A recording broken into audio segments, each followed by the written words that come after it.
Welcome to Criminally Creative. Today is Wednesday, November 10th, and this is episode 25. I'm Susan. You can find me on Ravelry as Legal Eagle and also on Instagram as Criminally Creative Podcast.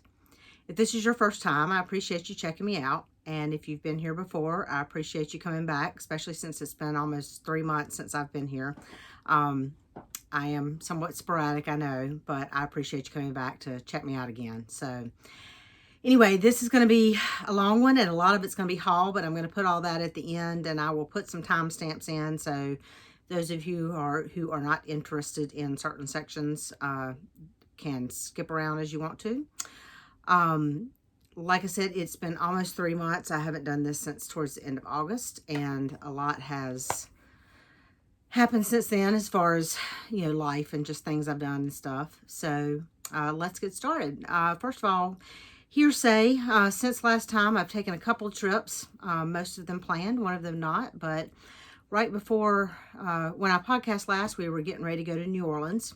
And we did fly down to New Orleans on Wednesday, the 25th of August. We were supposed to stay until Sunday, the 29th. However, if you're in the United States, you may know that Hurricane Ida changed our plans.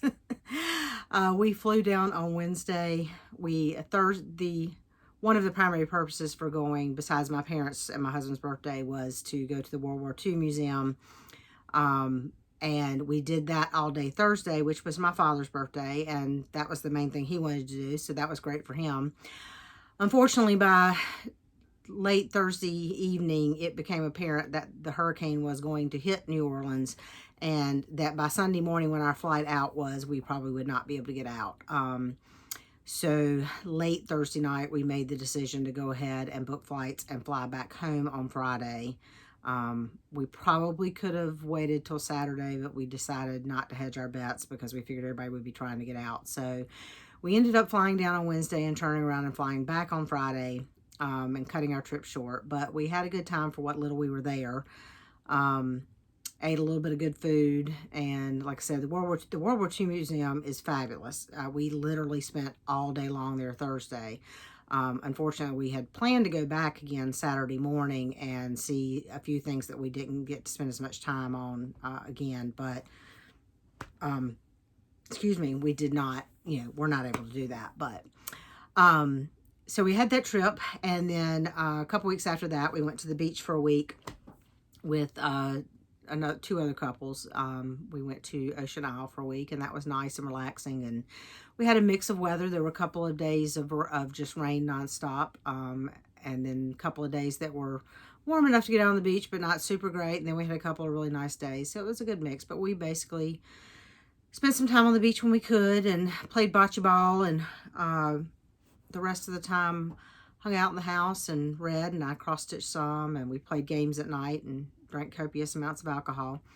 And I got in a quick trip to a knitting, quilting, cross-stitch needlepoint store one of the rainy days, which I'll show you some more about that later in haul.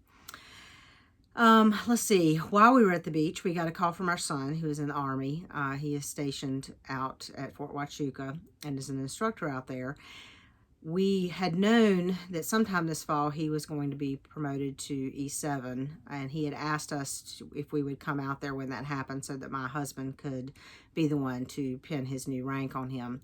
We were anticipating that trip probably early December, late January, but he called us while we were in the beach and said he was being promoted as of October 1st.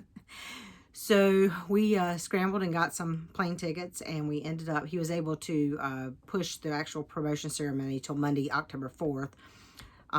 Because I had some things going on at work the week before the first. The first was a Friday.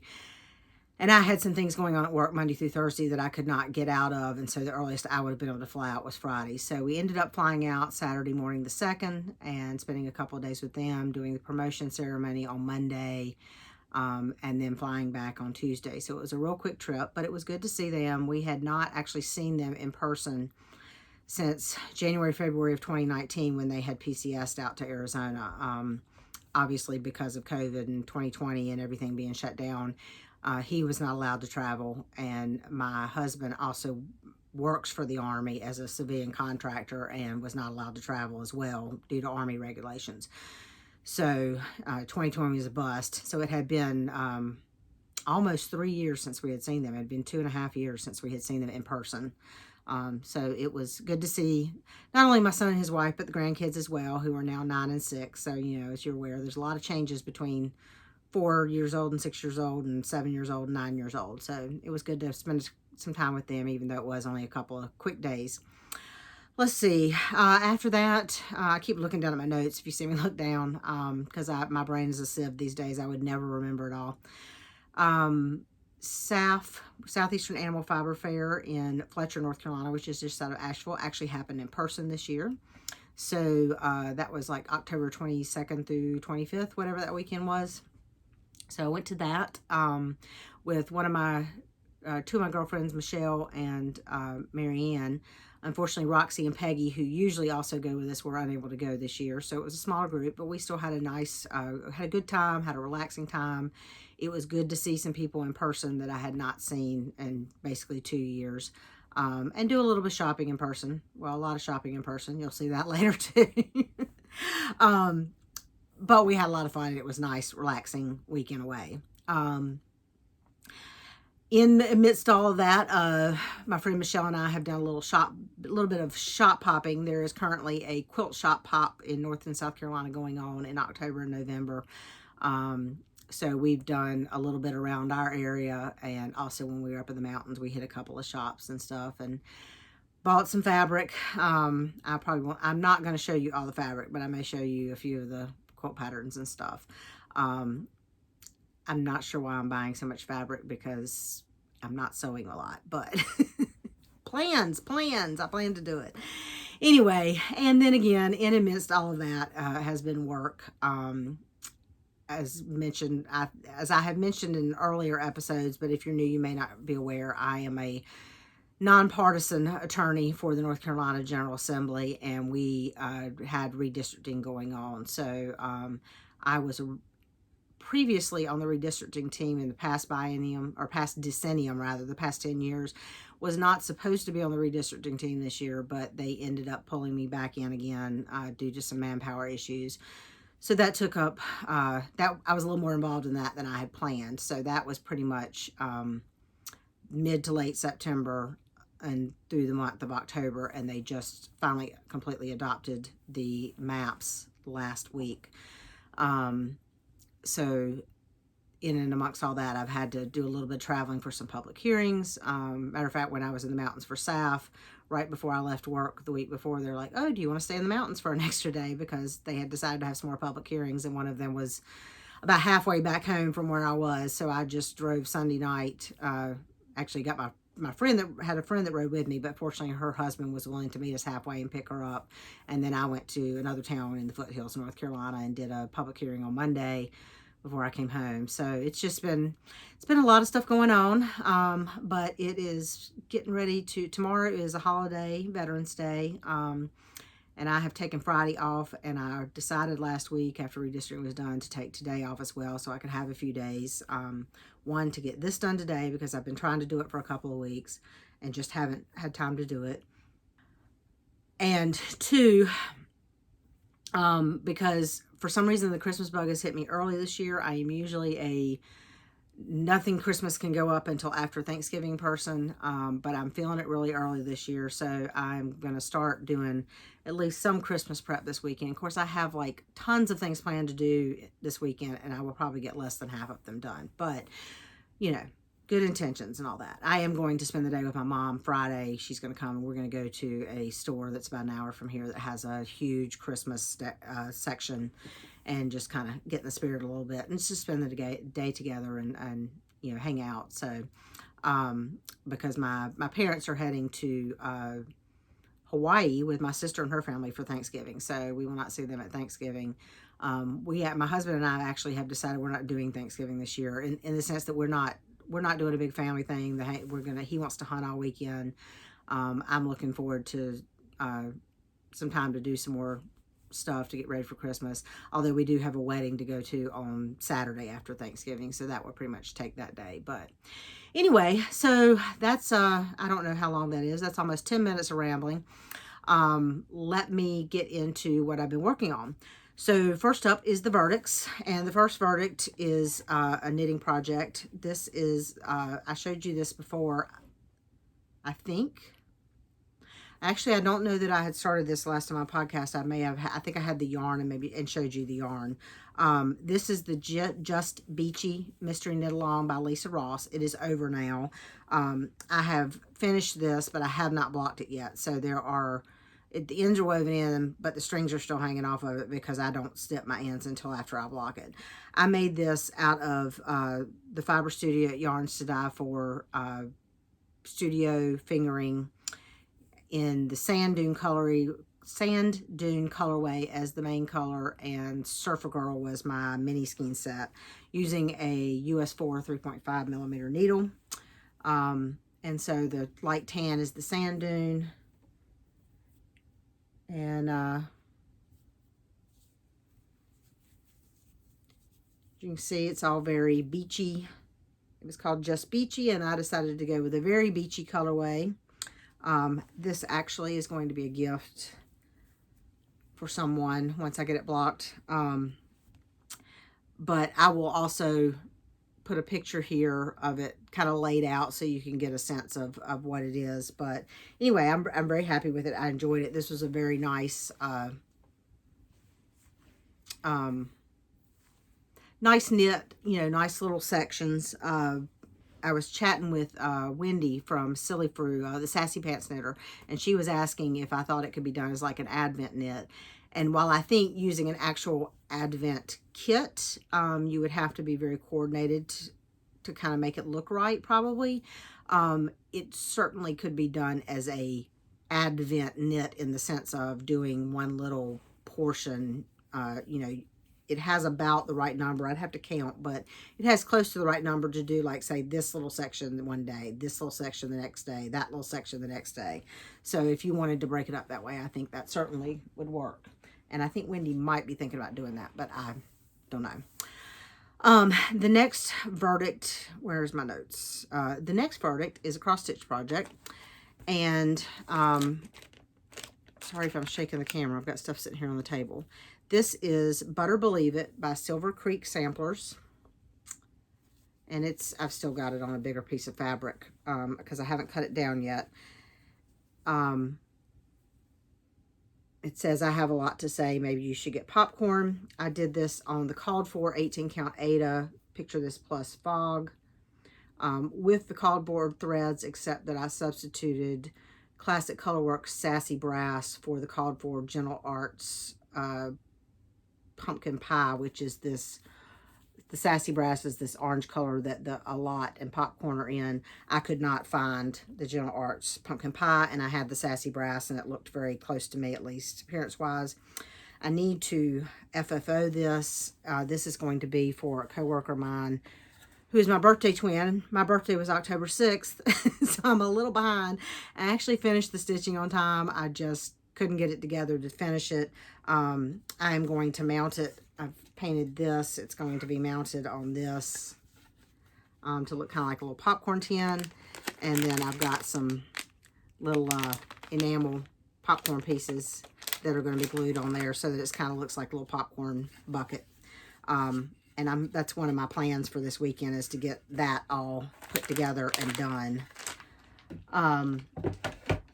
And then the last verdict that I have to show you is something from a class I took at SAFF. I took a batik class that was stamping with like Indian, as in the country India, wooden hand-carved stamps.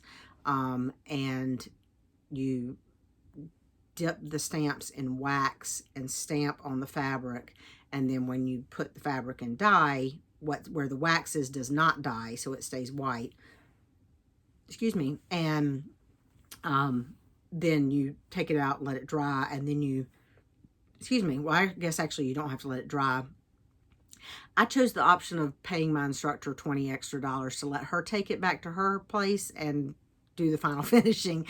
But she told us how to do it. She gave us instructions. But basically, you take it and you boil it to melt the wax again and let it come out of the fabric, and then you dry it. But anyway, this is what I did. And I just chose to do a kind of from the center out. It is definitely not perfect. You can see that center stamp where I had to kind of double stamp because I didn't have enough wax on it the first time.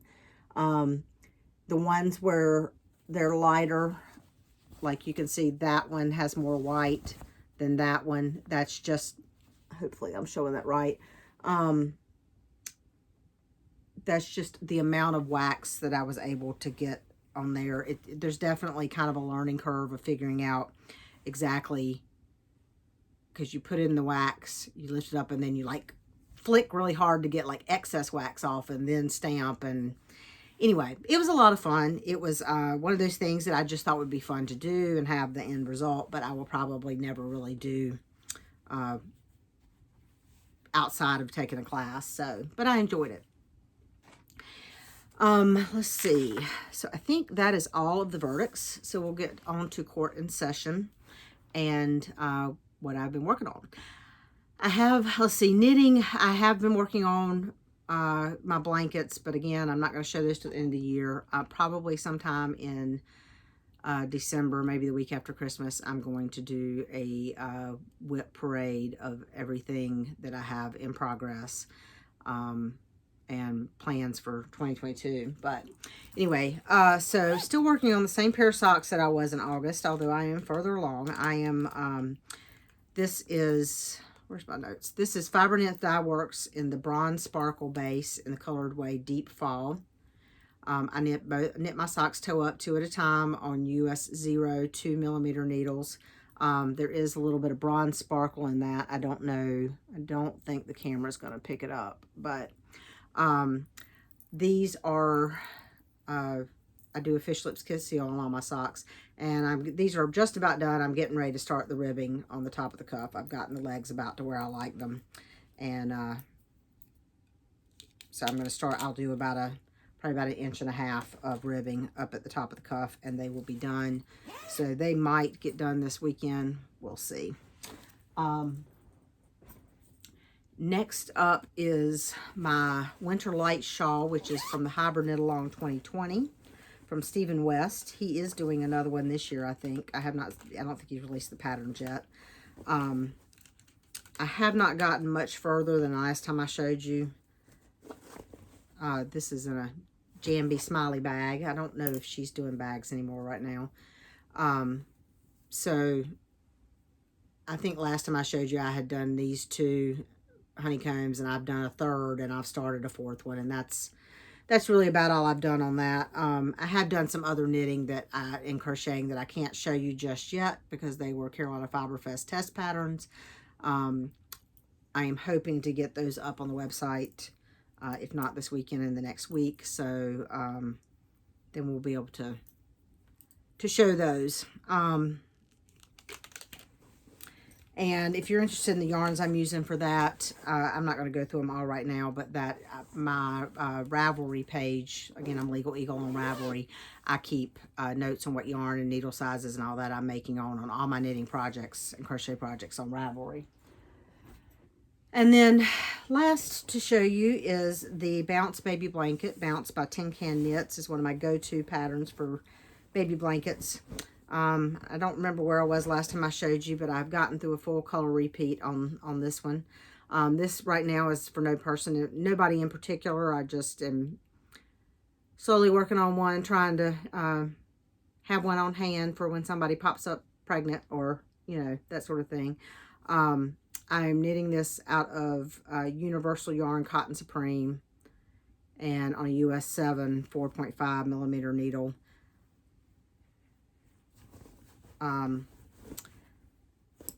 So that's that. And then the rest of my court and session is all cross-stitch projects. I have worked on a lot of different cross-stitch projects in the past 3 months. So hang tight. First is the Modern Folk Embroidery, the Fruits Are Plenty, which is the 2021 Stitch Along from Modern Folk Embroidery.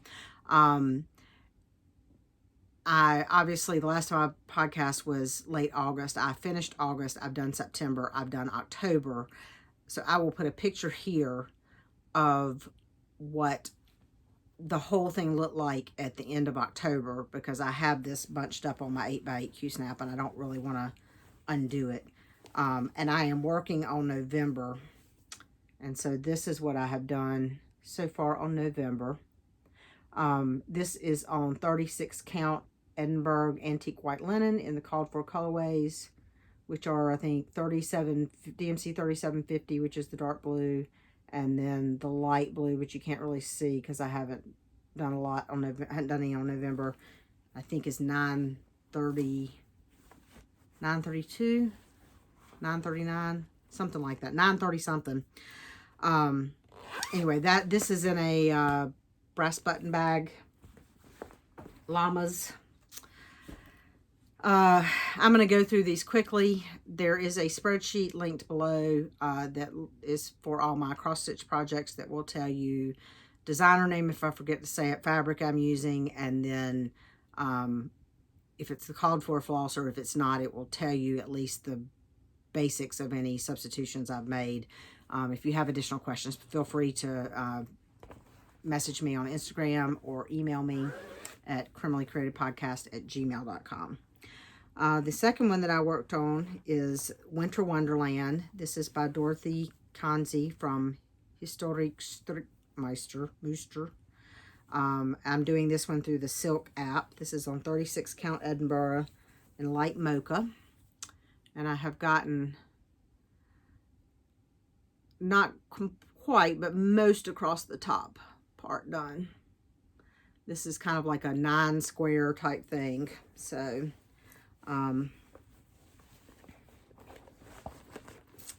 there's that. I started, I think the last time I podcast I mentioned this. I don't know, I can't remember if I had actually started on the frame or not. This is the Cryptid Stitch Along by the Witchy Stitcher. I'm doing this on 40 count Fortnite fabrics in I Try. And so far all I have done is the first release, which is the Mothman. There are quite a few of these that have come out, but I have not been keeping up with it. And I knew when I started it that I would not be completely keeping up with it. So I love the pattern. It's a lot of fun. And just, you know, not enough time and too many things I want to work on. So next is Across Winter Lake by which is a pattern by Gecko Rouge, artwork by Joe Grundy. I am doing this on 25 count fabric, whatever one. This is a full coverage piece, and it's not going to look much different than last time, although I did get, I don't know, another 1,000 or so stitches put into it. It's a lot of confetti. This is the top left corner. And I should have, for this one and Winter Wonderland, I'll put a picture in of what the total thing will look like. The Cryptid Sow is a stitch along, so of course that's not totally out. But I'm in the top left corner where it's just a lot of snow and sky, so it's going to take a while to look like. Actually, I won't have to put a picture of this one, and I have this is what this one looks like. So I'm up here, and that's what it's going to, you know, it's a very scenic, more just, to me, this is really more about the colors. There's two little deer there that are hard to see, but it's just a very peaceful picture. So,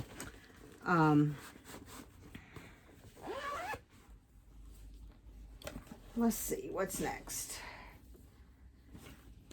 This is my birthday start. Like I said, I had a birthday in October, and I started one of my Dimensions kits.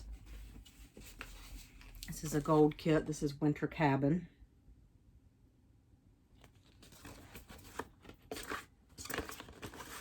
This is also, I didn't, this is Winter Wonderland is in my brass button Grinch bag. Cryptid is in a brass button Just Pretty bag. Cross Winter Lake is also in a brass button. Wales. Can you tell I like the brass button? She makes great bags. They're a little, not really hard to get, but when she does updates, which I think she does on like the 15th and 30th of each month, you got to be quick because they go fast. This one is in, trying to remember, I don't remember who made this bag, and I don't see. Oh, this is I think this is a Lynn Dorney, Lynn X Stitch Creates. I think that's who made this one. Anyway, this was my birthday start, Winter Cabin, and that's as far as I've gotten. This has a lot of half stitches. It's been years since I've done a Dimensions kit. And I don't know that I've ever done a Dimensions Gold kit. So, you know, the half stitches are a little faster, except this Dimensions kits are very much about using different numbers of threads to create texture and depth and stuff. And so I love the effect it gets, but it takes a little longer just because there's so much paying attention. I mean, like some of those stitches are done with four strands. It's on 16 count gray Ada, so it's not that hard, but sometimes, you know, that's a lot of thread to be pulling through. Happily Ever After. This is also in a brass button bag with fairy tale stuff on it. Beauty and the Beast, is that what that is? Yes, Beauty and the Beast. And this is Happily Ever After from the Frosted Pumpkin Stitchery on 14 count Crystal Ada Picture This Plus Helix colorway. I got another, actually I think since I last showed this, I probably did that one. I don't remember if I had done that one the last time I showed it. And then I've done the Hot Air Balloon. So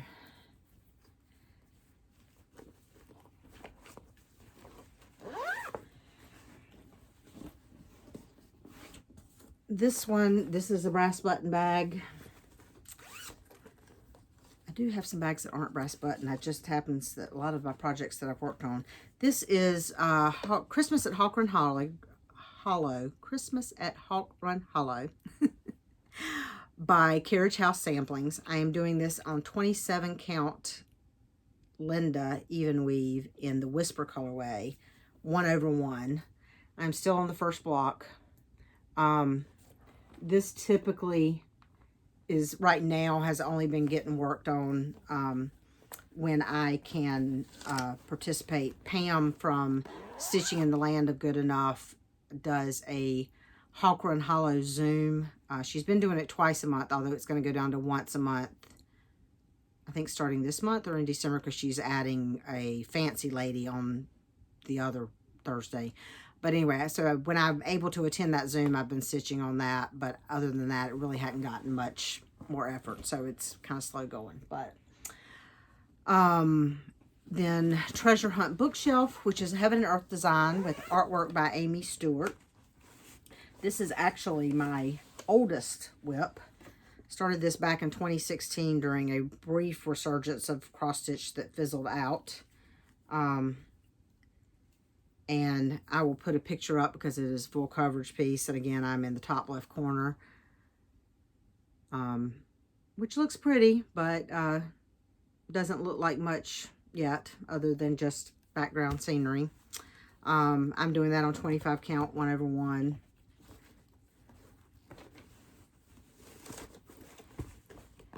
Another brass button bag with koalas. And then this is my newest start. I just started this last week. This is another Heaven and Earth Designs, The Wool Shop, artwork by Lucy Pittaway. I'm doing this, and I'll put the picture up here, what it looks like. 25 count, 1/1. And so far, that's just done the top left corner starting. This is in a bag by, this is part of my haul, but I've already put a, where's her name? Creative Carol Designs with peacocks. And then take this out and you can see the inside fabric is pretty cool. And I have another bag by her that I'll show you when we get to haul. It's more of a Halloween-y. I really like, this is the first time I bought bags from her, but she has, the two things I like a lot is the good size, so I can leave, I just use an 8x8 Q-snap, but I like having the extra space, particularly when there's a lot of, like, this is a full coverage piece, so there's a lot of floss. Now, I just have some of these colors need multiple skeins. I think I'm looking at the wrong, sorry if I've been looking at the wrong place with the camera. I have multiple skeins, and my extra skeins are not in this bag. They're on a ring separate, but I have, you know, a lot of floss for this. So the other thing I really like about bags is a handle. I really like having a handle. So that is all of the Court is in session. And we're 30 minutes in. So pre-trial proceedings, I am not planning to start any real new knitting projects between now and Christmas. Probably I'm trying to get some work done on some of the things I have on the needles, particularly some of the older things I have on the needles. I am planning at least, well, I need to cross stitch. I need to do a flamingo ornament from Hands On Design. I did 3 of them last year for a friend of mine, and I'm going to just do 1 of them for my brother-in-law as a Christmas present this year, and that hopefully won't take very long, but I need to get that. That's one of the things I need to get the stuff pulled out for this weekend so I can get that started and get that knocked out. I can probably get that knocked out in a week or 2. But, and then the other thing I want to start is the Blue Flower just released all of their August market releases as PDFs on their website. So I finally bought Moonlight Sampler, which I love, which I'll post a picture of here. And I want to start that for sure, but I want to try to do it with fabric that I have, and maybe floss that I have, but I may order some floss for that too. So we'll just see. I'm hoping to get that started by Christmas. It may not get started like this week or anything. Those two, for sure. I may also start Reindeer Games, which I have kitted up, which is Erica Michaels. I will probably get that started. That might be my actual Christmas Day start. I don't know. Well, Christmas Day, Christmas weekend start, because I'm still a little up in the air about what we're doing or where we're going to be for Christmas. But, so that's kind of my tentative plans, and I'm already thinking about 2022, what I want my whip go board to look like, how I want to kind of rotate through projects. I have decided I love the Modern Folk Embroidery Stitch Along, Fruits of Plenty, but I have decided I am not going to do a big year-long stitch along like that next year, at least not and keep up with it every month, because those sections are 4,000 to 5,000 stitches each month, and with the amount of stitching time that I have, that really sucks up a lot of it. So I don't plan on doing a stitch along like that I really want to keep up with. That doesn't mean that I won't join in stitch alongs, that I will do at my own pace. So like the cryptid that I'm doing. Anyway, so that is all for the like crafting content. What is going to come after this is the haul, the lots and lots of haul, the stashing for retirement. I'm going to try to, I'm breaking it up kind of in sections, and I will be timestamps. So if you're not interested in any of that, excuse me, or only interested in part of it, you're welcome to skip around, or you can leave now if you have no interest. First section is going to be kind of the stuff I bought on trips or at particular places. Then will be kind of the generalized cross-stitch pattern type haul, cross-stitch fabric floss pattern type haul, you know, clubs that I belong to, project bags, that sort of stuff. And then the last will be yarn, both yarn from that I've just generally bought, and then all of my yarn from SAFF, and that will be a large chunk of it. So if you have no interest in any of that or only portions of that, feel free to jump around and take a look. If you're leaving me here, I appreciate you checking me out and hope you will come back again. Please like and subscribe. If you're going to stay till the end, you will probably hear me repeat that again. But for those of you who aren't sticking around for the haul, thanks for joining me. I appreciate it. Okay, let's start with the haul. So first section is some things that I bought on a few of the trips that I took recently or took this fall. We did go to New Orleans, like I said previously. Our trip did get cut short, but we did have enough time to see the French Quarter a little bit during the daytime, and I was able to go to the Quarter Stitch, which is a knitting and cross stitch, I think, needlepoint store. There was a lot of needlepoint. There was less cross stitch than I expected. For some reason, I was under the impression they had more cross stitch, but I did want to buy cross stitch wise. I like to get sometimes a little memento chart. So this is just a little small Mardi Gras New Orleans, and it has a couple little crystals. I don't know if I can get that light. There's a couple little beads, crystal-like beads that go on the jester's hat that are included in that. Ooh, did I just show? I may have just showed the chart, and if I did, I'm going to try to kind of block that out. So anyway, just in case I have to block that out, there's some little crystal beads there. And I bought 2 needle minders there. Or no, a needle minder and an enamel pen. The top one is an enamel pen that says the Quarter Stitch, and that's a needle minder that says the Quarter Stitch. I like to get enamel pens from knitting shops that I visit, and since they had knitting yarn, I bought 2 skeins of Oink from Oink Pigments in it's a 65 silk 35 linen blend. And so this is Coven, and this is, oh no, Coven is the yarn name. No, let's see. Okay, yeah, Coven is the yarn name. The colorway, this is the Dark Knit Night, and this is Piggy Stardust. So 65% silk, 35% linen, I think. Is that what I said? Yep. So these will make a nice drapey shawl of some sort.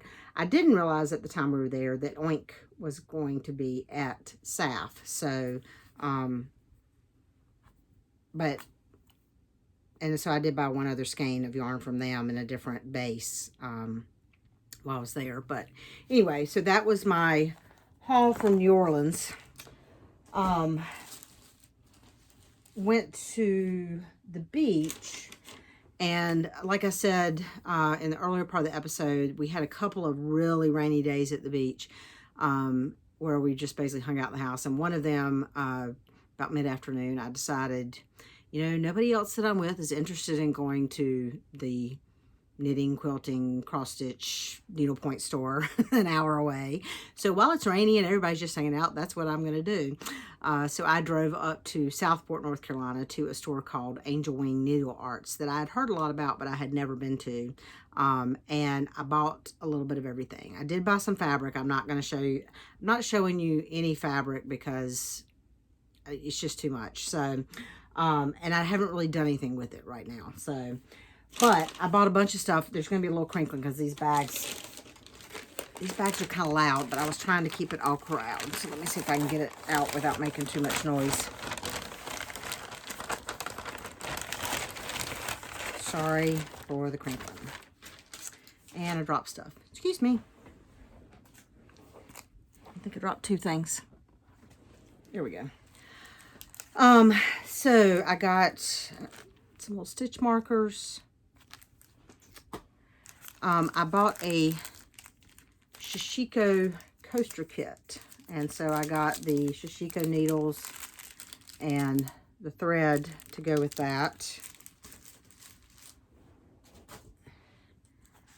I bought a I've been really interested in wool applique lately. Now I haven't done it yet, but I bought a kit for little Christmas ornaments for wool applique.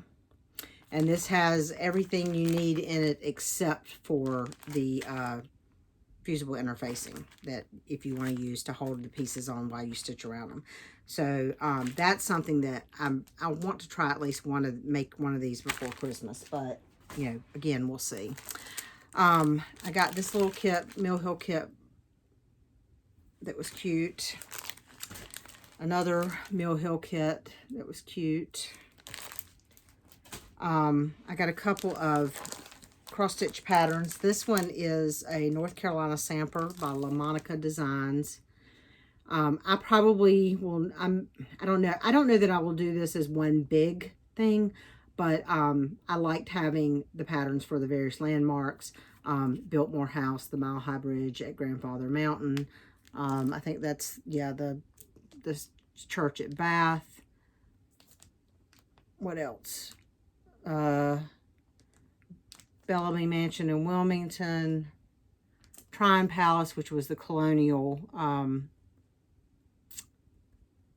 capital. Lighthouses, you know, and a couple other things. I bought, this was something they had on clearance. Now, this is a perfect example of pattern pictures being horrible, not making you interested in a pattern. It's only because I have seen this pattern stitched up that I bought this, because to me that is a horrible picture. I don't like the colors in the picture, but I have seen that done in person with a little bit different colors, and it's beautiful. So I bought another Praiseworthy Stitches pattern, Trick or Treat. Drop something again. This I thought was cute. This is just a little hand embroidery stitches at a glance book. And it was, I don't know, $8.50. But it has just the basics of, I love resource books. So it has the basics of some of, you know, the braid stitch, the bullion stitch, colonial knot, French knot, fern stitch, you know, just some basic embroidery stitches. So, and then I also bought, like I said, I did buy some fabric, and I also bought some yarn. This is Amano is the company name. Awa is the, I think, particular yarn. Sorry, I don't have my glasses on. This is 55% baby alpaca, 26% merino wool, and 19% Pima cotton. And I bought 4 skeins of this for probably some kind of sweater type. I think it's a sport weight. And actually, I think I had a sweater in mind when I bought this, but I don't remember what it is. Hopefully, I marked it on Ravelry when I put it in my Ravelry database.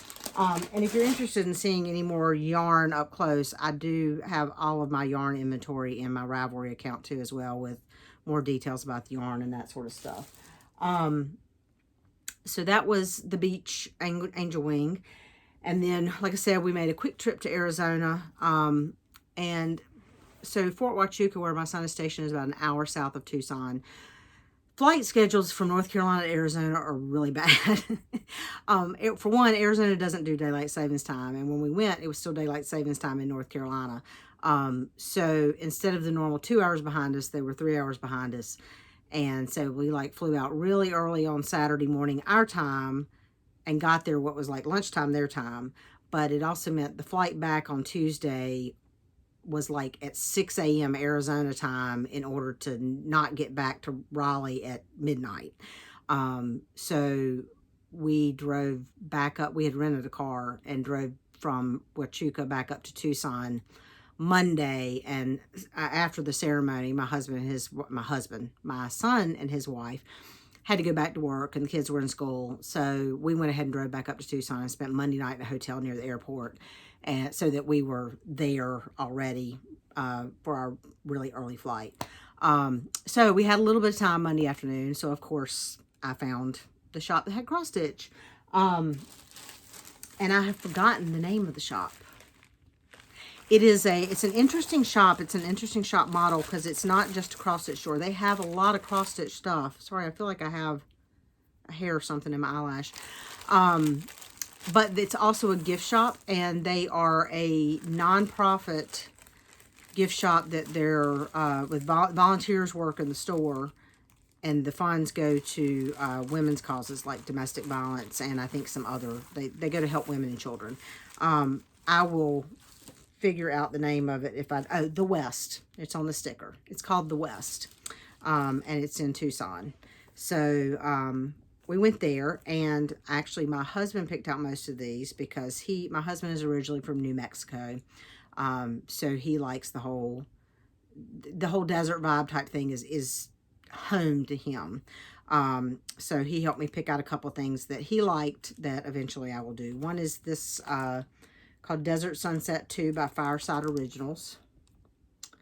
And this is not a full kit, but it does include the Threadworks floss that's called for in that.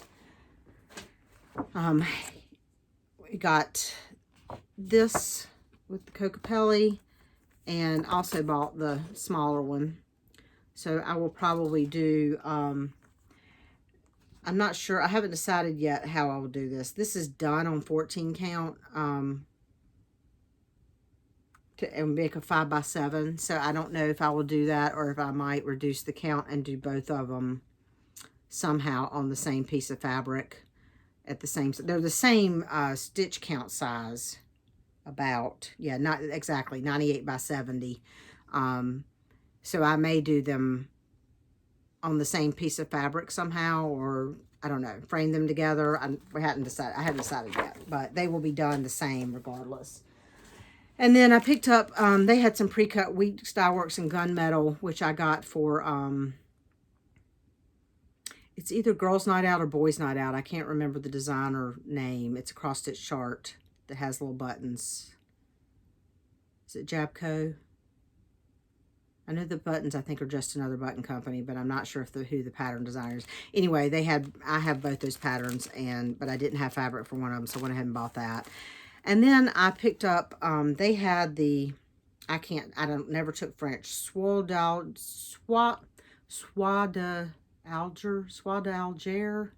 silk floss.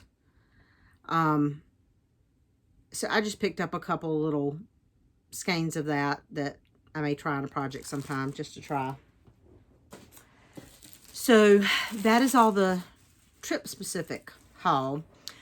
The next thing is I got, leading into the general haul, I signed up to get the BeStitchMe Halloween Box.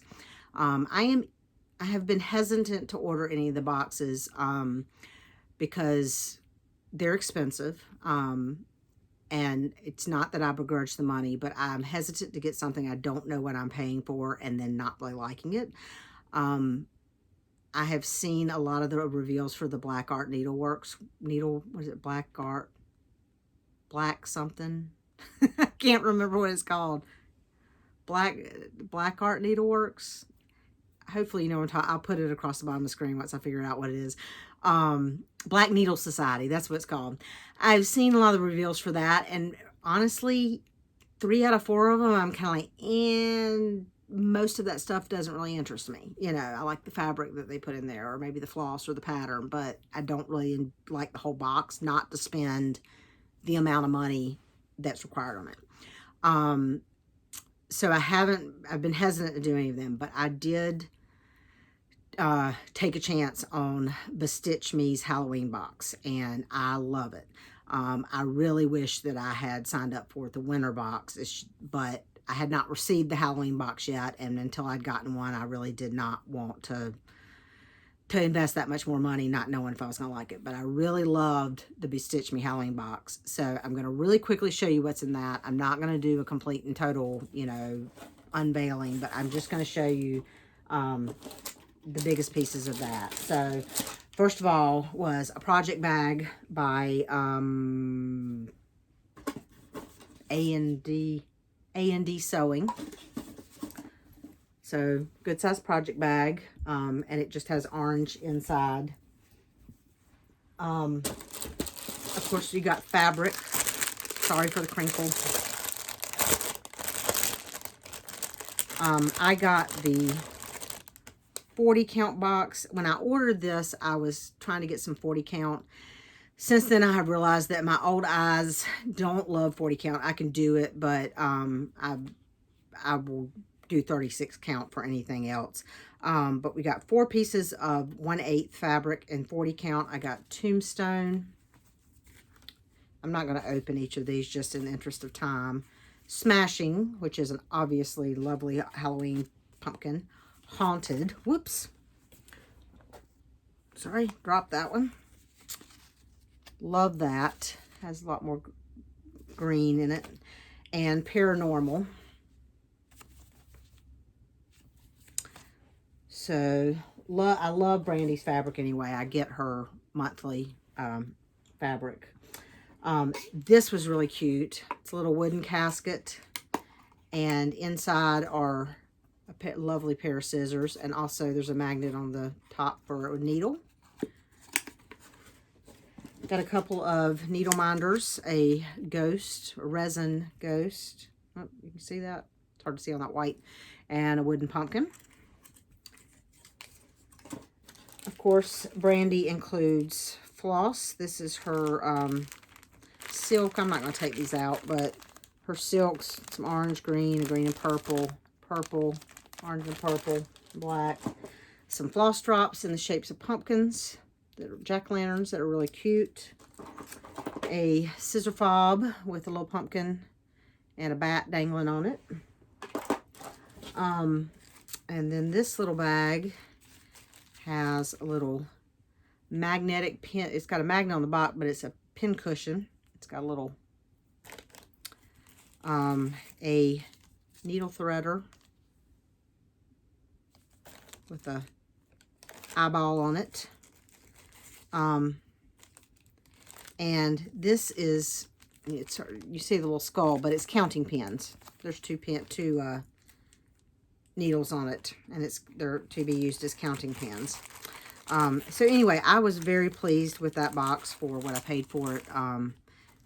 The bag and the fabric are, and then the extra items were useful to me, and things that I will use, and not just token tchotchke things that I have seen in some other boxes. So anyway, so if you're interested in a box, I'm not sponsored in any way by her. I don't get anything from it. I really enjoy the BeStitchMe Halloween Box. The other ones I had seen previously convinced me that I would probably enjoy this, and I will definitely consider buying some of her future boxes. Okay, let's get to some of the regular cross-stitch haul. This is the things that either I've just bought because, or they're like clubs I belong to, or that sort of stuff. First thing is there was a needlework expo, whatever they call the online market kind of in August. And I did buy a few patterns, but I have all the patterns I have bought for the most part, except for 1 or 2 I'll show you here, were PDF patterns. So I'm going to put a little slideshow in here real quick of most of all the ones I can figure out that were bought as part of that are new releases, just with a real quick caption to tell you what it is, just so you can see what I bought of those.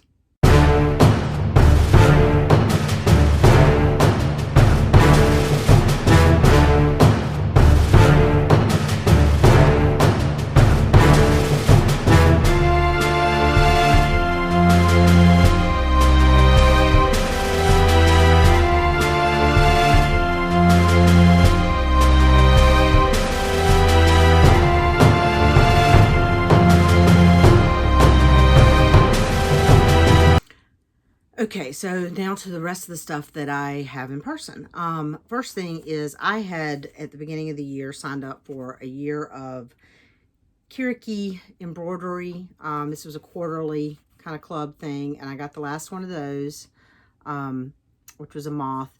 These, in all honesty, I have not done any of these yet, but what I liked about them is they give you different embroidery stitches. And there's instructions in here. It's a full little kit. It's got the fabric. It's got the floss. and you get, like, you practice the stitches, and then you've got a small little design that uses the stitches. And so I've gotten 4 of these this year, and one of the things that I want to do at some point is learn a little bit more about the specialty stitches and some of the embroidery stitches, and so I thought these are good little ways to do that, and also have a little small finish at the end. Trying to figure out where to put stuff as I go through it. It's probably just going to end up on the floor. Okay, so let's see. Let's do floss first, because that's the smallest thing. I've gotten 2 more months of, actually, I don't know if I had signed, I don't think I signed up for this till after the last. I signed up for the Forbidden Fiber Co. Floss of the Month Club. It is, I think it's $30 a month, and you get 12 flosses. So I think this is September. I don't remember. I know that one's October. I think this one's September. So, and most of the ones you get are ones that are available on her website, but 2 of them are, I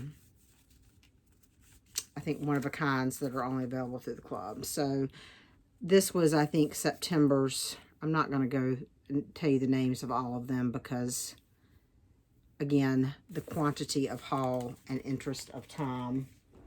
And then these were the October ones for, again, Forbidden Fiber Co.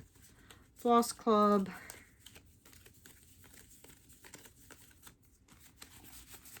Trying to get them so you can kind of see them all. I am not a red person, but that is a red I may actually use. That's the good kind, what I call the good kind of blue red. There's a purple variegated. These were all, not all Halloween, but, you know, kind of fallish colors, the October ones. I also ordered a few flosses, formed flosses from A Wicked Stepmother, who is an Etsy dyer that I like her floss. A Christmas tree, I think it was called, yeah, Oh Christmas Tree. Purple Rain. Nice Prince reference, and blue suede shoes. So I got those. I ordered some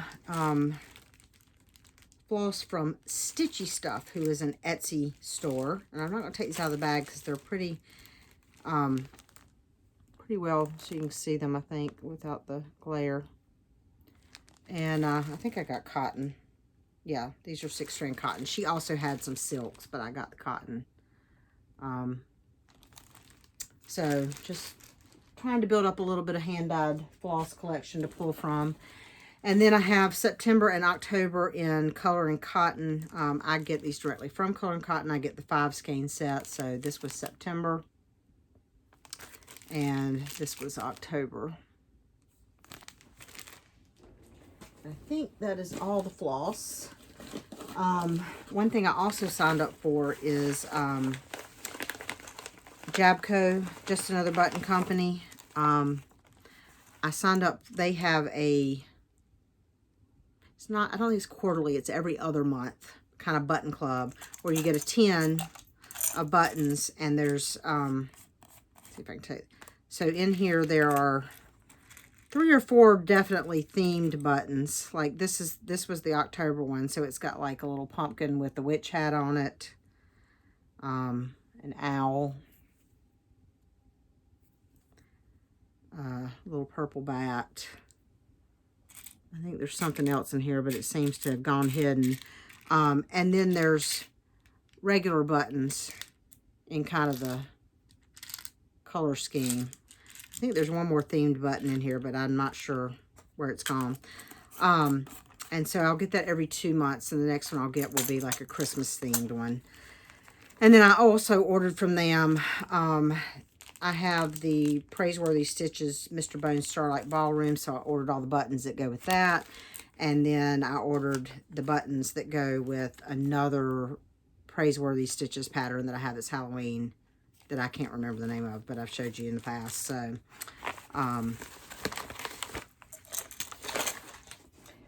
let's see, fabric.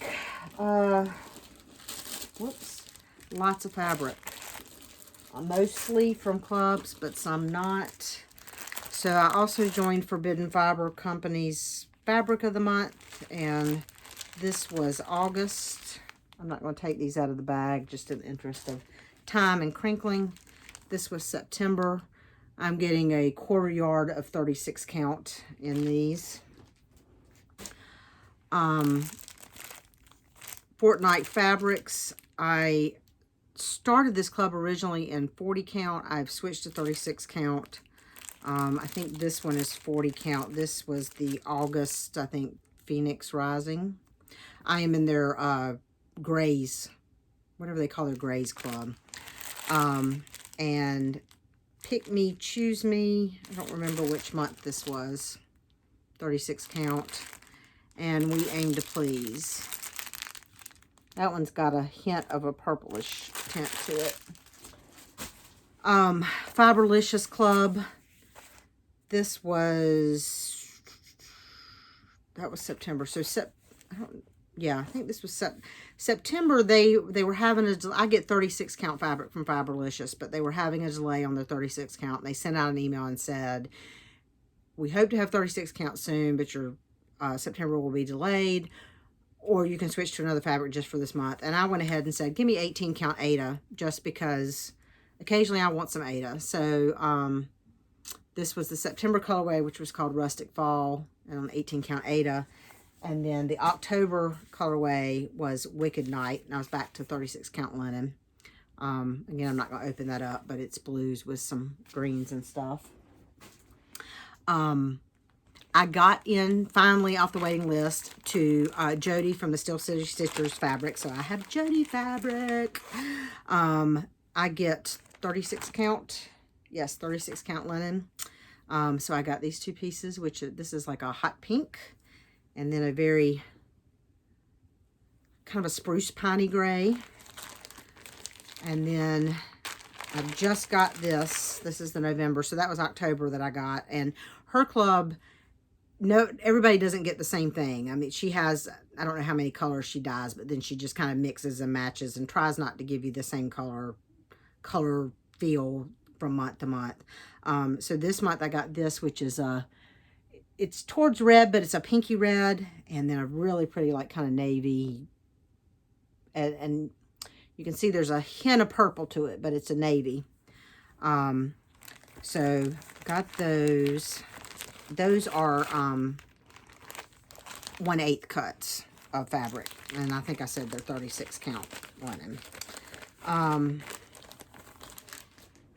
And then, like I said, I love BeStitchMe fabric. So I have a ton of this because for a couple reasons. One, I get her monthly colorway, and for her, I alternate. One month I get neutral, the next month I get her color. So in September was neutral, and this was After the Harvest. Again, I get 36 count for her, I think. Yeah, 36 count. 36 count is kind of my happy place. I'm trying to occasionally get some different counts, but for clubs, I prefer to kind of stick to 36 count. So that's really pretty. And then was that September or August? That was September. So I guess I don't know which month this is. I think this is October. It doesn't actually say like a lot of them do. Anyway, like I said, I am not a red person. It's not a color that I care for. I know everybody loves red. I'm not a red person. Maybe it's the Carolina in me. But if I'm going to do red, it needs to be like a bluish red. This is called Cardinal, and it is gorgeous. This is a red that I will actually use for something. It will probably be something Christmassy. Maybe Valentine-ish, but this is a beautiful red, and I love it. And then I won some fabric on a Friday night fight night. If you're not familiar with BeStitchMe, I'm not sure the exact schedule. A couple of times a month on Friday night, Brandy in her Facebook group, which is BeStitchMe, I think, does what she calls Friday Night Fight Night, which basically she puts up albums of some fabric that she has dyed, and you just please the stuff you want, and then she sends out an invoice, over the next day or so, and you pay her, and then she ships it to you. So I got some Friday Night Fight Night fabric. This is a 22 count Aida in Bedrock. This is a 20 count Aida in Hibiscus. This is also Hibiscus, but in a 36 count linen. Has a little more purple than the Aida showed. And this is, oh, this was the August colorway. I got this one mixed up. This was my August Fabric Club, which was Garden Party in 36 count. This is really pretty. So that red cardinal must have been October's. Yeah. Or maybe it was actually, yeah, I think it must have been October. Anyway. Then I had ordered from her website. You can also dye to order off her website colorways. It takes several weeks before you get it. I think her current turnaround is like 6 weeks or so, 6 to 8 weeks maybe. But she had a couple colors that I definitely wanted, so I was willing to wait. So these are all 36 count linen. This is not another sampler, which is just a good basic neutral color. Ocean blue. This is me. I love the bright blue. Frost, which is a pale blue, grayish pale blue. And then Scotsman, which is a very tealy, deep tealy color. So lots of new fabric. And then the other thing, let's see, patterns that I have in hard copy that I bought just around and about. A couple of quilt patterns that I'll show you. This is Winter Storm by Wildfire Designs Alaska. I will probably never make this actual quilt, but I love the vibe of it. And so I really bought the pattern more as inspiration. I'm not sure that I'm ever going to be a truly traditional quilter. I may make a traditional quilter too, but I'm not sure that that's ever going to be my thing. In my head, what I really love and what I would really love to do are the collage type quilts or the artsy type quilts that aren't, that in some respect are literal pictures, but in some respects are not.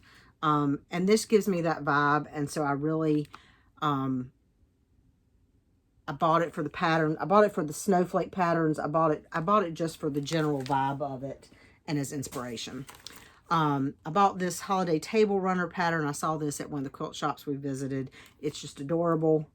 The little feet are stuffed so that, you know, it hangs off the end of your table with the little feet dangling.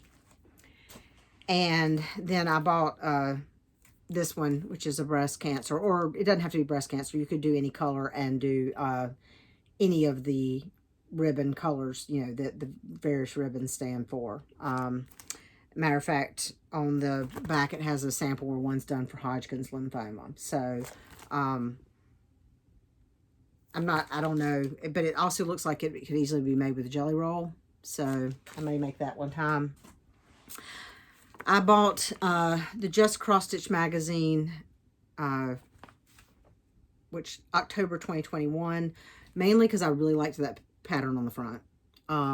There's a couple other patterns in here that I do like. This cat.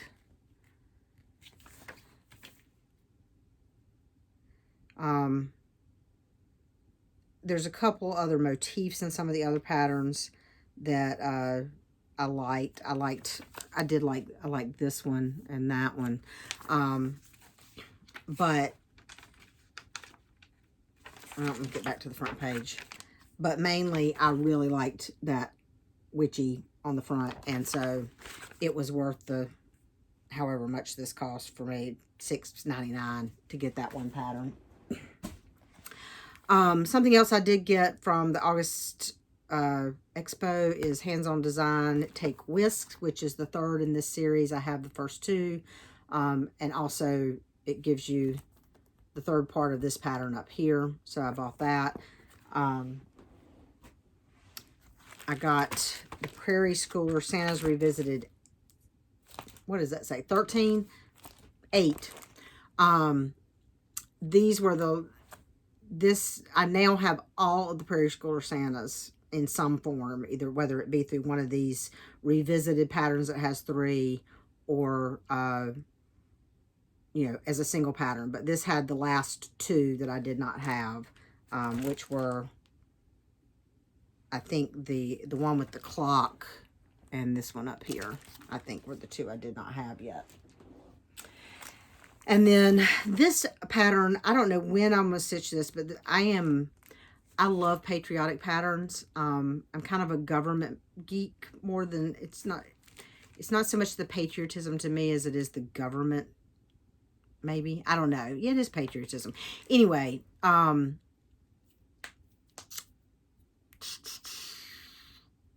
I've drawn a blank. Just Keep Stitching. Steph and Pam. Couldn't think of Pam's name. Pam showed this on Just Keep Stitching, and it is the full text of Abraham Lincoln's Gettysburg Address. So I love historic stuff. I guess maybe that's a better way to put it. It's not so much patriotic as it is historic that I like. So anyway, I don't know when that will happen, but I wanted to have it. Then I bought this quilting pattern because it was just so cute to me. This is one of the types of quilts that I may actually make someday. It might take me a while. Or I might make a strip of it and be done. I don't know. But anyway, it was called Yule Goat. And I just thought it was hilarious and cute. And I had to have it. And then I also got some new project bags. So this one is from Allegro Stitches. Handle. It's got a pocket. Oh, I'm trying to open a part that doesn't open. Just a pocket like that. I felt the flap there. But it's 2-sided. It's got 2 vinyl pockets in here with zippers.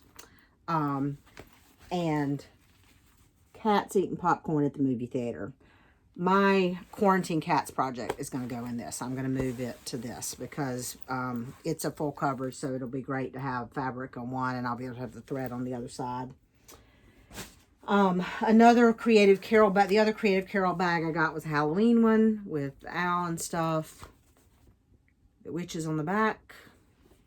You see her name tag there. Another Enabling by Pam and Steph from Just Keep Stitching. Gamma's Treasures on Etsy, who I have bags from and I had ordered from before, but Pam showed the Scrabble bag and I had to have it. Now, she always includes a little thread bed in hers. I wish hers were a little bigger. They're a little smaller than I like, and they don't have a handle, but they're very well made. So, and, you know, not all my projects are gigantic, so they fit certain projects. And then, of course, while I was getting that, I could not resist the sock monkeys with their blankets. And then it's got cute patch check work there. So, I got that one. I have been getting the Lynn X Stitch Creates quarterly bag, and I have 2 to show you. This was the September mystery bag, which was Girls in STEM. And it comes with a, did I show you that? I'm trying to show you the picture without showing you the pattern. A pattern by My Studio Creates. And also comes with a needle minder from Rebel Stitcher Designs. And there was some candy and stuff in there, but this was September, so that's long gone. And then I've also gotten the December bag, which of course is Christmas themed. She did, I don't remember if she gave you a choice of this one or not as far as Christmas or some other. And then this was the pattern that came with it. And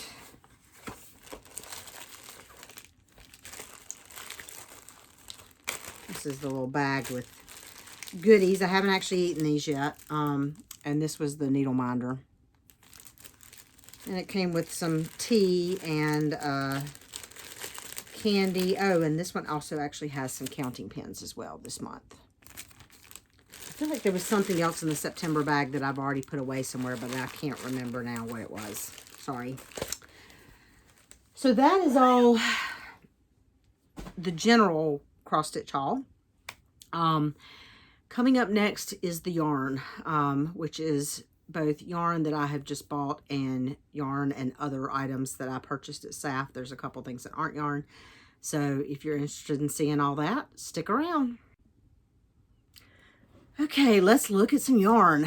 I had done pretty well this year at not buying a lot of yarn. As a matter of fact, I don't think I bought any yarn at all until like August. But yeah, October shot that out of the window, and a little bit in September.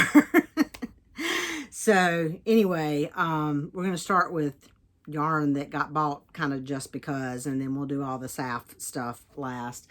Although the first one I'm going to show you is something that I bought for a pattern that I kind of looked for yarn to find something similar at SAFF, and I couldn't find anything that had the vibe because I just really loved the yarn that the pattern was done in. And I can't remember, it's a cow pattern,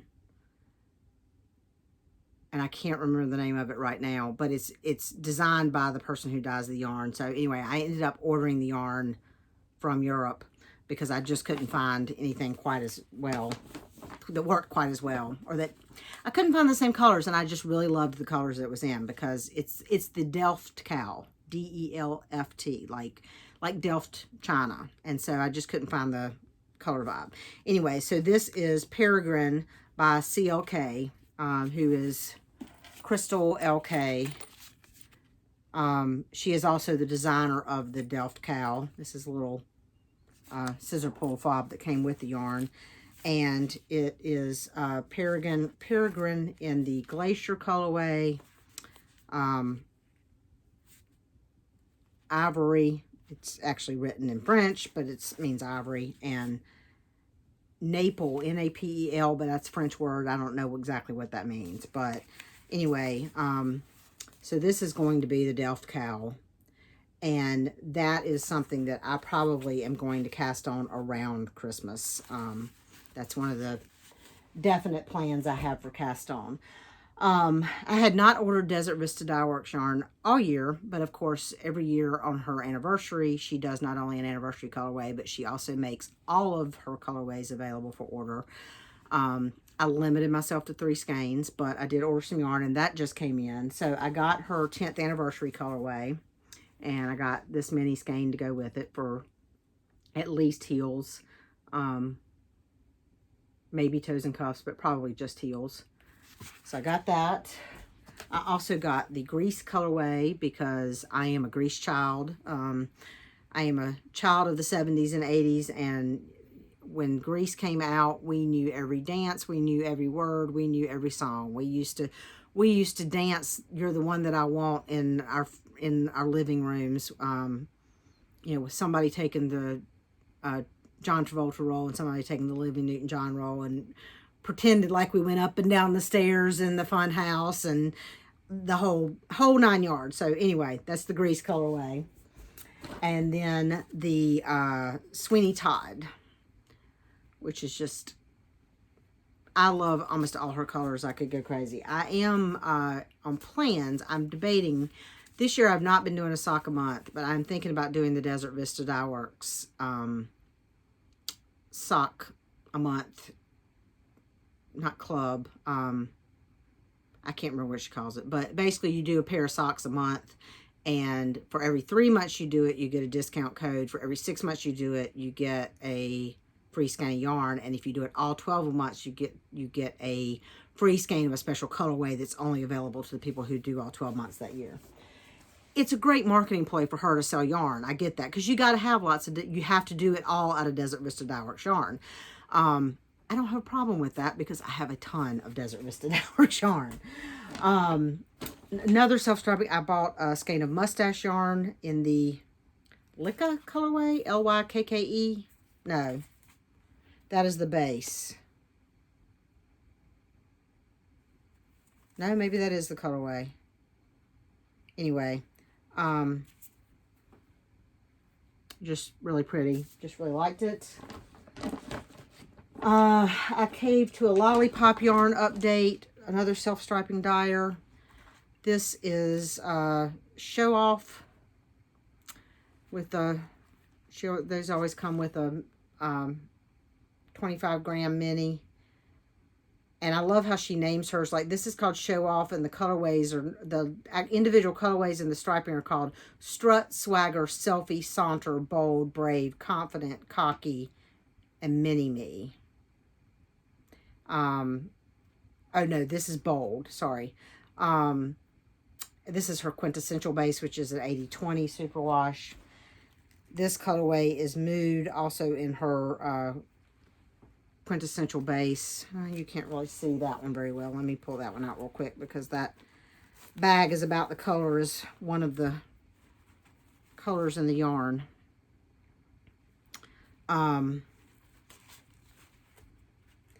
And the colors in this one are Spirit, Introspection, Whim, Air, Repose, Feeling, Aura, and Attitude.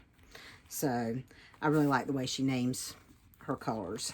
So I don't know why I'm having a problem remembering where to look today. It's probably because I haven't done this in 3 months. So I apologize if I keep looking like I'm looking off camera, because I'm looking at the wrong place. Sorry, the tag on this started to fall off, and now I got to get it back on there so I don't lose it. Okay, let's see what else. I ordered 2 skeins from Forbidden Fiber Co. This was her Harvest collection. I got Stormy Nights. This is in her Gluttony sock base, which is an 80/20 nylon. And I also got Blackberry Tart. So Forbidden Fiber Co., in addition to doing fabric and floss for cross stitch, also does yarn, which is very pretty. And then, so like I said, October is my birthday month, and Hillsboro Yarn Shop in Hillsboro, North Carolina, always sends me a 15% off discount code, which I have to go spend. They carry a lot of nice yarns. So usually what I do is I go and buy a sweaters quantity. And this year I bought yarn for the Something Flight vest. I'll put it across here. I maybe put a picture of it in here. And so this I got for base color is Swan's Island Sport Weight in the ecru, and that's most of it. And then I got for the 3 other colors, let's see if I can do this without shaking the camera too much. I got another Swan's Island in Blackberry, Ocean, and then I got a ball of Coney, I'm not sure how you say that, in blues and greens. So those will be the 3 colors throughout. The pattern itself did the one that I bought the Connie for with the hand spun. I bought that because I wanted to have one I knew would work. I may go through my hand spun and see if I can find a hand spun skein that has enough yarn that I think might work for at least part of it. We'll see. And then also from there I bought the Dream in Color Pop-Up Club yarn for October in their Smushy Cashmere, because I just really liked the colorway of it. So that was the general yarn. Let's move on to the SAFF yarn. Okay, we're on to the SAFF haul. First I will say that I actually bought about only 2/3 of what I would normally buy. This is great. I have previously, when I just did knitting on my podcast, I did not show my yarn haul because I realized that it is somewhat excessive. I am aware of that. But, you know, give me all the grief you want, but it's my money. I'm not spending the mortgage money. I'm keeping a roof over my head. And this is my enjoyment, my entertainment. Also, like I said, I consider it stashing for retirement when I will have less disposable income and not be able to buy yarn like I want. So anyway, but I decided to go ahead and show you my SAFF haul.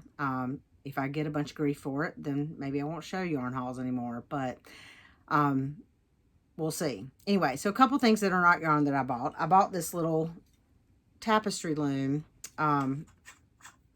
This comes out so you can you know, hold it, and this is a shuttle to use to weave through. But you know, you can hold it, or it will also you could also use that like to stand up on a table and stuff. So anyway, I just was enabled by that because it was cute, and you know, I have grand designs of doing, but I thought it'd be cute to do. You could do like a little bookmark or something like that, or just little miniature things to, you know, add to things.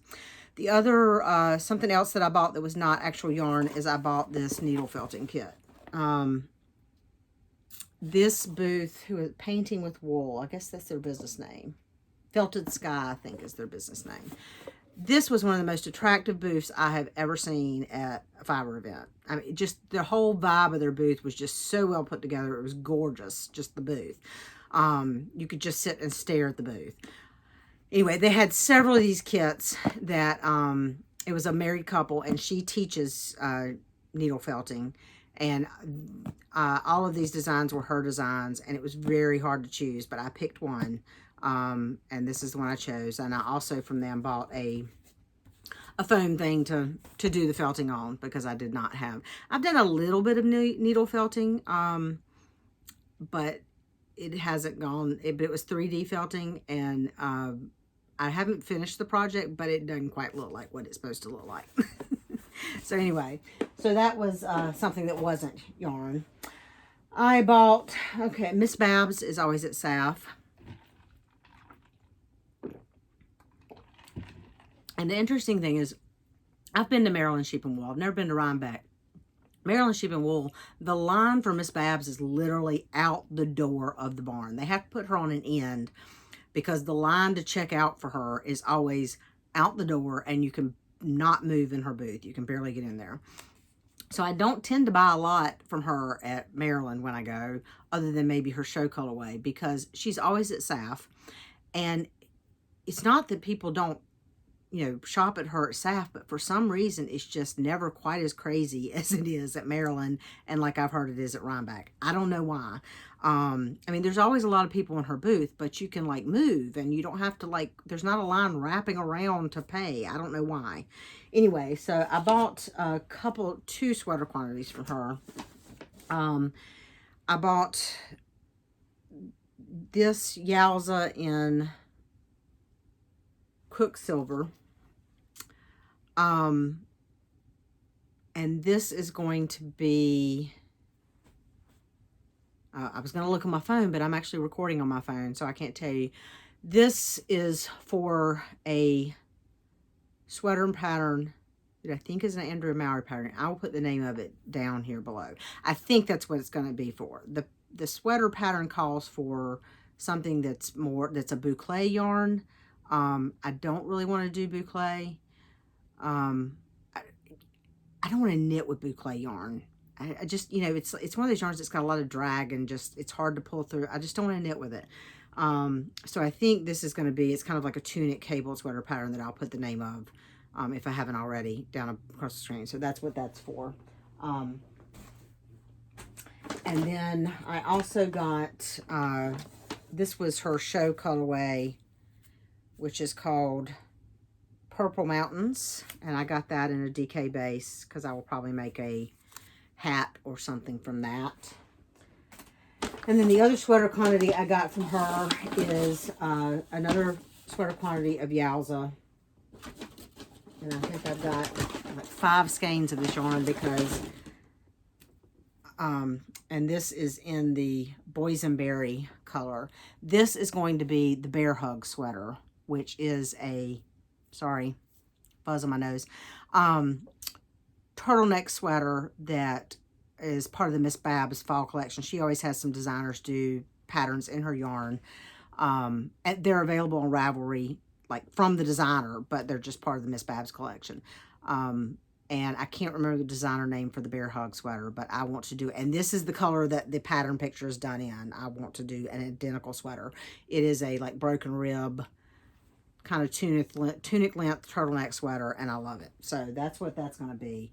This is another knitting project that may get cast on, despite the fact that I have 3 or 4 sweaters on the needles that need to be finished.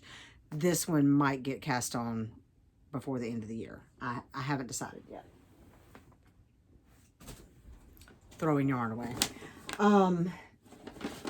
The Fiber Studio at Yarn to Die For. So one of the other things that we did, and this is going to be mixed in here, is Black Mountain Yarn Shop in Black Mountain, North Carolina always has Indie Extravaganza the weekend of SAFF for, I think they usually have 10 to 12 like independent dyers and other artisans. It's similar to Needles Up or Indie Untangled that are held at like Maryland and Rhinebeck and stuff. It's at Black Mountain Yarn Shop. The Fiber Studio at Yarns to Die For is a vendor at SAFF. They're a dyer out of Charlotte, North Carolina, but they also do a booth at Indie Extravaganza. So I bought these at the Black Mountain booth because we went there first on Friday morning before we went to SAFF. And I was glad I did because the show colorway at the Indie Extravaganza was slightly different from the show colorway at SAFF, and I like the one at Indie Extravaganza better. So this was these are their studio fingering. This is the show colorway, which is Cowgirl Up. And this was based on, they had a pair of cowboy boots there that were turquoise and orange and stuff.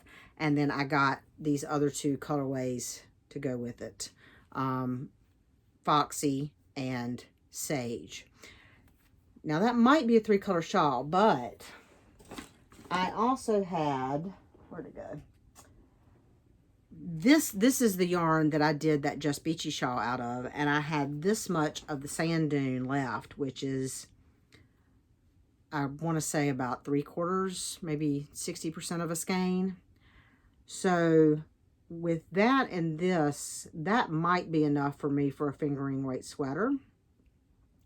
So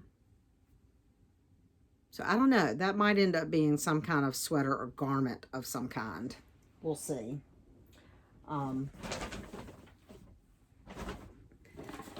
And then let's see what else we got in here. Oh, Robin's Promise. I had looked at her online, and I've got more somewhere. Trying to find all of the same dyer. There it goes. Sorry for leaning. Robin's Promise. I had never heard of her until last year when they did the first Fiber World event, which is one of the online kind of events that was designed to be online. And I looked at her yarn online. I didn't buy anything, but I kept going back to her website and looking, and I couldn't decide. I ended up not buying anything because I could not decide. Anyway, she was a vendor at SAFF for the first time. And first of all, not only was her name is Susan, which is a great name, and she was hilarious, and we had a great time, and she sold me a bunch of yarn.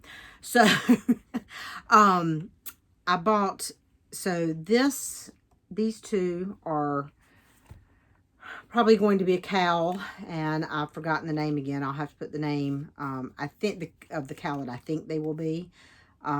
This is Autumn's Beginning, and In the Moonlight. The green is In the Moonlight and Autumn's Beginning. These are both fingering weight, 75% merino, 25% nylon. And then also in the same base, because I couldn't decide, but will probably be a cowl, maybe not the same one. We have Pheasant Quill and Heartbreak. So those 2 will probably go together in some kind of cowl or maybe a shawl, but they were bought to go together. And then also I bought these 3 skeins in a DK, which is All the Love and Night Flight. These 2 are going to go together in a DK weight cowl, again, which I have forgotten the name of, but I will put across the screen here, that I bought them specifically for. I try when I go to fiber events to have some patterns in mind that I want to find yarn for. It doesn't mean that I don't buy skeins just because they're pretty, but I at least try to have an idea of what I'm going to use with it when I buy it, even though, you know, it would take me forever to nail a yarn. But, oh, the little loom I showed you is from Stephen Willett. Sorry, I'm just kind of going through bags here. Let's see what this is. Oh, this is a card. I am actually going to, I don't know if I'll frame it or just put it up. This needs to go to my office. So before I explain this, I mean, before I show it to you, let me give you a little background. As I mentioned, I'm a nonpartisan attorney for the state legislature. The gist of what I do is I write laws. They tell me what they want the law to be, and I put the words down on the paper. My areas of expertise, my main area of expertise is criminal law, but one of the things that I also do is alcoholic beverage control laws. And North Carolina, if you don't know, is a control state. Liquor is only sold in locally, you know, local government run liquor stores, and there's a lot of control in the way liquor can be distributed and sold. So anyway, alcohol is one of the main areas I work in. So I had to buy this because it says, "I'm sorry, I'm going to have to card you." So I couldn't resist that. That is actually going to go hanging up in my office. And then, what else did I buy? Oh, these are some stitch markers that I bought. So these are just stitch markers that I just thought were pretty. This is one of my favorite styles of stitch marker. There's another company that makes them, and I can't think of the name of the other company. I don't know if you can see this, but let me see if I can show you this. The wire makes a loop and goes around, and then the ends stick in either side of the holes on the bead. And the great thing about that is there is nothing to snag on your yarn, as opposed to the ones that are like soldered together, the rings soldered together, or that may come apart or something. So I love that kind. Excuse me. Oh, I bought these at, it was a vendor I'd never heard of at SAFF. No, that doesn't say it. Oh, Behind the Pines Yarn. It's right there on that card. Behind the Pines Yarn. These are earrings, but they're also stitch markers. So the earrings have the little lobster claw with stitch markers hanging off of them. And I just thought that was adorable and couldn't pass that up. So, I think that's everything in that bag. This is also from the Fiber Studio Yarns to Die For. I bought this at their SAFF booth. This is a kit to make one of the patterns by, I can't remember the designer's name. Again, I will put the designer's name here. She has a series of patterns that uses short rows to make like leaf designs. So you do the background in the neutral, and then you use the gradient to do the leaf design. And there's a group of ladies, during the lockdown and everything, I was doing weekly Zooms with a group of ladies through the Fiber Studio at Yarns to Die For, and several of them did kind of a knit-along and did one of the patterns from this designer that was of this style. Anyway, so they had kits for that, and I bought one of those. I got some sock yarn from Rock and String Creations. I love her color sense. I love the fact she puts them up in 2/2 skeins. This is called Winterberry. It's self-striping. This is the skein I bought from Oink Pigments. This is called Spot On. I don't know if it's called Spot On SAFF or just Spot On SAFF 2021. It's the SAFF 2021 colorway. This is totally my vibe. The bright blues with a little bit of gray. I got that in I think that's a worsted I got. Their Dapper base, which is a worsted weight, because I figured out that will probably be a hat or something. Oh, this was not actually at SAFF. So SAFF weekend, we went to, we drove up Wednesday night. SAFF doesn't actually start, vendors don't start until Friday. There are classes on Thursday, but we weren't taking any classes Thursday. So Thursday, Michelle and I went and visited a couple of quilt shops. Found a wonderful little bakery in Weaverville, which also has one in Asheville. If you're ever in the Asheville or Weaverville area, definitely go to Well Bred Bakery. It is worth it. It is so, if I lived in Weaverville, I would weigh 500 pounds. Not only do they have baked goods, desserts and stuff, they have excellent like breakfast and lunch sandwiches and stuff. I had a curry chicken salad sandwich on croissant that was really good. Anyway, so Thursday we just kind of piddled around, and we also went to the little yarn shop that's in Burnsville. And I bought a sweater's quantity of Lang Yarns Liza, Liza. This is, it's really soft, and it's, sorry, I'm trying to read the content. 70% bamboo, 20% wool, 10% silk. So it's a, I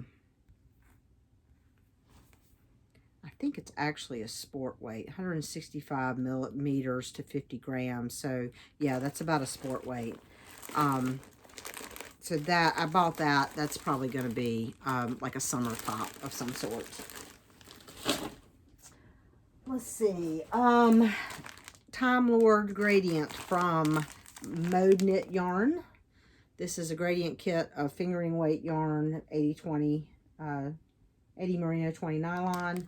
And I bought the bigger kit. So these are 50 gram, 200 yard skeins. So that's enough to do a big gradient shawl or something. Emma's yarn was at Indie Extravaganza at Black Mountain. And so I got this mini skein set in teals because I love the teals. And then I got this to go with it in something so that I would have a contrasting yarn to go with it. This was bought at Indie Extravaganza. This was a dyer I had never heard of. 29 Bridges from Maryland. And I just really liked this colorway. It is, I guess you kind of, it's not quite speckled. It is designed, it's dyed in a way that it's supposed to not pull at all. So it's a little more than speckled because the little color slashes are bigger than specks to me. But I just really liked that colorway. I think we're getting to the end here. Let's see. Oh, I bought a couple more wool applique kits because I couldn't resist, even though I haven't done one yet. So I got this really cute little snowman. And these are kits that have just the fabric in them. They do not have the floss, but I have tons of floss, and they don't have the interfacing. And then I got this cute one that says wool. And this one, these little balls were done with like pearl cotton, so I'm probably going to use some of my sulky threads for that. Let's see what else is in here. Oh, I got a rug hooking pattern from Jerry. What is her business name? I'll have to look her business name up because I can't remember her business name. But Jerry is the one that I learned to rug hook from at Carolina Fiber Frolic a few years ago. And so I bought this. It's a pattern. It's the burlap with a pattern on it for, oh, Wool Junction. There's her business name, Wool Junction. But that's what it will look like, or that's the sample photo. You can do it in whatever colors you want. Rug hooking, yet another hobby that I have bought all the equipment for and don't do nearly enough. Retirement, right? I'm going to have lots of time in retirement. Let's see what this is. Oh, the button lady. Dusty the button lady was there. I showed you when I went in August to the Southern Comfort, the button lady was there, and I showed you some buttons I bought. But, of course, I can't resist buying the buttons. Dusty's Vintage Buttons is her name. Make it so you can see that. And I had never seen this before. She gave me this, I guess just because of all the buttons I buy. But it's a button gauge so that you can, like, let's see if I got a button with holes in it.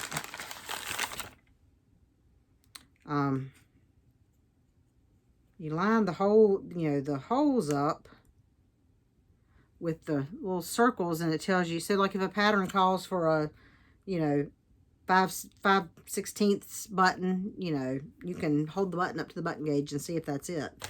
So anyway, I thought that was neat. That may be something common in somebody else's world, but I had never seen one before. So I bought these set of wooden buttons. These are all antique hand-painted buttons. And I saw a real neat in another booth, or did I see it online somewhere, where somebody had taken something like this and turned them into a bracelet. So I may do something like that. I don't know. And then I bought a couple of wooden leaves and a little owl and a little monkey. And then these are tiny little glass flower buttons. I don't know if you can see those or not really, but and I dropped one. Where did it go? There it goes. The little ones, like the leaves and stuff, are probably going to be like for cross stitch finishes or something like that. Excuse me.